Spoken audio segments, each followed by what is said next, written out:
Seorang gadis miskin dijual oleh keluarganya kepada pria tua kaya raya demi menutup hutang. Dengan hati yang hancur, ia dipaksa masuk ke kamar hotel untuk diserahkan malam itu.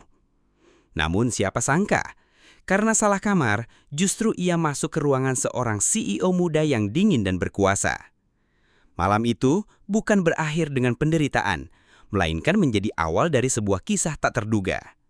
Sang CEO yang awalnya hanya ingin mengusir, justru menjadi candu setelah merasakan kehadiran gadis polos itu. Inilah kisah cinta penuh air mata, dendam dan perjuangan. Salah masuk kamar CEO. Hujan mengguyur deras malam itu, membasahi rumah Reyot di sebuah gang sempit. Alia, gadis berusia 19 tahun, duduk memeluk lutut di pojok kamar. Rambut hitamnya basah karena bocor di atap, tapi bukan itu yang membuatnya menangis. Di ruang depan, ayah tirinya, Rusman, sedang berbicara dengan nada kasar kepada ibunya. Uang hutang makin menumpuk, Minah. Kalau tidak ada jalan keluar, kita semua bisa diusir dari rumah ini. Kau mau anak-anakmu tidur di jalan? Suara itu disusul dengan bunyi meja dipukul keras. Alia menutup telinga. Hatinya berdebar cemas. Ia tahu, setiap kali ayah tirinya marah, pasti ada keputusan buruk yang harus ditanggung keluarganya. Lalu kata-kata itu meluncur begitu saja. Alia bisa jadi jalan keluar. Ada kenalanku, seorang pengusaha tua, yang butuh pendamping. Kalau dia setuju, hutang kita lunas. Ibu Alia terperanjat. Tidak, Alia masih terlalu muda. Kau tidak boleh menjual anakmu sendiri. Rusman mendengus kasar. Kalau kau tidak setuju, silahkan saja lihat rumah ini disita. Kita semua akan kelaparan. Kau mau? Alia mendengar semuanya. Air matanya jatuh deras. Ia ingin keluar dan melawan, tapi tubuhnya terlalu lemah, lidahnya keluh. Malam itu untuk pertama kalinya ia merasa benar-benar kehilangan harapan. Esok malam, Alia dipaksa mengenakan gaun merah tua yang ia tahu bukan miliknya. Gaun itu dipinjamkan oleh seorang tante calo yang biasa mengatur perempuan titipan. Jangan banyak tanya, kau hanya perlu diam dan patuh, kata tante itu ketus. Alia menggigil. Ia masih terlalu polos untuk mengerti sepenuhnya, tapi cukup tahu bahwa dirinya akan diserahkan pada pria tua kaya bernama Darmawan. Mobil hitam berhenti di depan hotel bintang 5. Lampunya menyilaukan mata Alia. Jantungnya berdetak kencang. Ia ingin kabur, tapi tangan besi Rusman mencengkram pergelangannya. Jangan coba-coba bikin malu aku, Alia.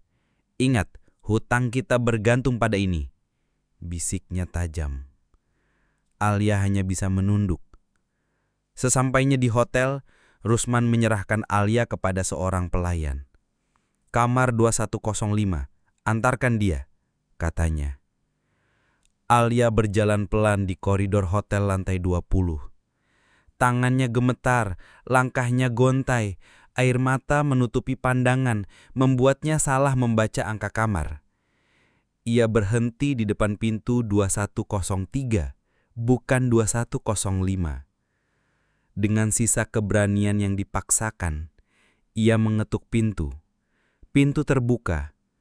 Di dalam kamar, seorang pria muda sedang melepas jas kerjanya.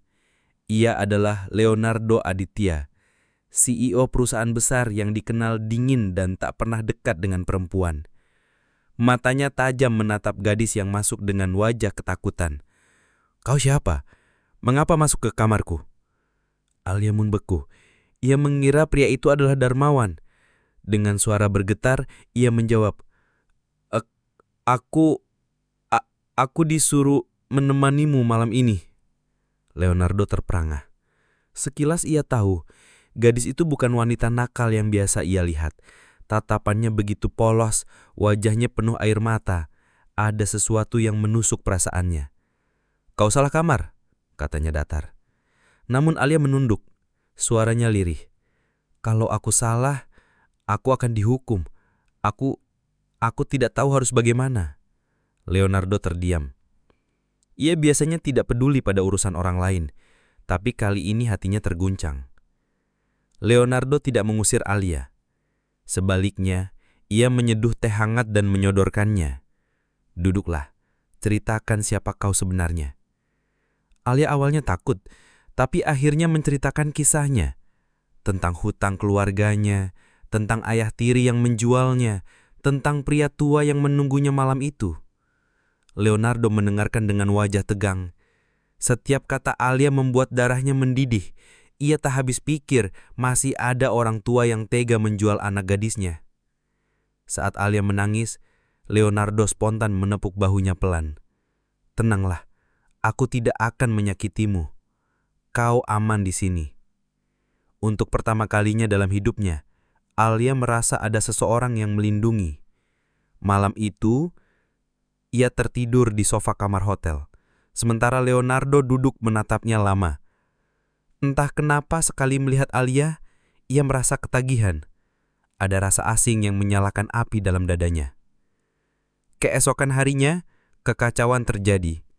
Darmawan, pria tua yang seharusnya menerima Alia, marah besar karena gadis itu tak pernah datang. Ia menuduh pihak hotel lalai. Lebih parah, ia mengancam keluarga Alia. Kalau anak itu tidak datang, kalian akan menanggung akibatnya. Hutangmu tetap harus lunas, bahkan akan bertambah. Rusman panik, sementara Alia ketakutan. Namun sebelum Darmawan bertindak lebih jauh, Leonardo muncul. Dengan tatapan tajam dan aura mengintimidasi, ia berdiri di hadapan pria tua itu. Mulai sekarang, gadis ini berada di bawah perlindunganku. Kalau kau berani menyentuhnya, anggap dirimu sudah menantangku. Darmawan terdiam. Meski kaya, ia tahu kedudukan Leonardo jauh lebih tinggi. Alia akhirnya tinggal di apartemen mewah milik Leonardo. Dunia yang sama sekali berbeda dari kehidupannya dulu. Namun bukan berarti hidupnya menjadi mudah. Alia sering merasa rendah diri. Ia takut dianggap hanya sebagai wanita simpanan. Gosip mulai beredar. Karyawan perusahaan berbisik-bisik saat melihat Alia bersama bos besar mereka. Sementara itu Leonardo semakin hari semakin terikat padanya. Alia, ini aku tidak tahu apa yang terjadi padaku. Tapi sejak malam itu, aku tidak bisa melupakanmu, ucapnya suatu malam. Alia menunduk, wajahnya merah. Hatinya bergetar, tapi juga diliputi ketakutan. Leon, aku hanya gadis biasa, aku tidak pantas untukmu. Leonardo tersenyum samar. Justru itu yang membuatku tidak bisa melepaskanmu. Kehidupan mereka tidak mulus. Darmawan masih menyimpan dendam. Ia menggunakan koneksi politik untuk menekan bisnis Leonardo. Skandal mulai digoreng di media. CEO muda rebut wanita simpanan orang tua kaya. Sementara itu, ayah tiri Alia datang menuntut bagian. Kau sekarang hidup enak, Alia. Jangan lupakan keluargamu. Berikan kami uang. Alia hancur. Ia terjebak antara rasa bersalah pada keluarganya dan cintanya pada Leonardo. Leonardo menggenggam tangannya erat. Alia, dengarkan aku. Dunia ini kejam, tapi kau tidak sendirian lagi. Aku akan melindungimu. Konflik memuncak ketika Darmawan berusaha menjebak Alia dengan skandal palsu. Foto-foto editan tersebar, seolah Alia berselingkuh dengan orang lain. Perusahaan Leonardo hampir runtuh karena saham anjlok. Dewan direksi mendesak Leonardo meninggalkan Alia. Namun Leonardo berdiri di depan semua orang dan berkata lantang, kalau aku harus memilih, aku akan memilih Alia. Karena tanpa dia, semua ini tidak berarti apa-apa. Keputusan itu membuat semua orang terdiam. Alia menangis, merasakan cinta yang tulus dari pria yang awalnya asing baginya. Setelah pertarungan panjang, kebenaran akhirnya terbongkar. Semua fitnah Darmawan terbukti palsu. Reputasi Leonardo kembali pulih, bahkan semakin dihormati karena keberaniannya melawan ketidakadilan.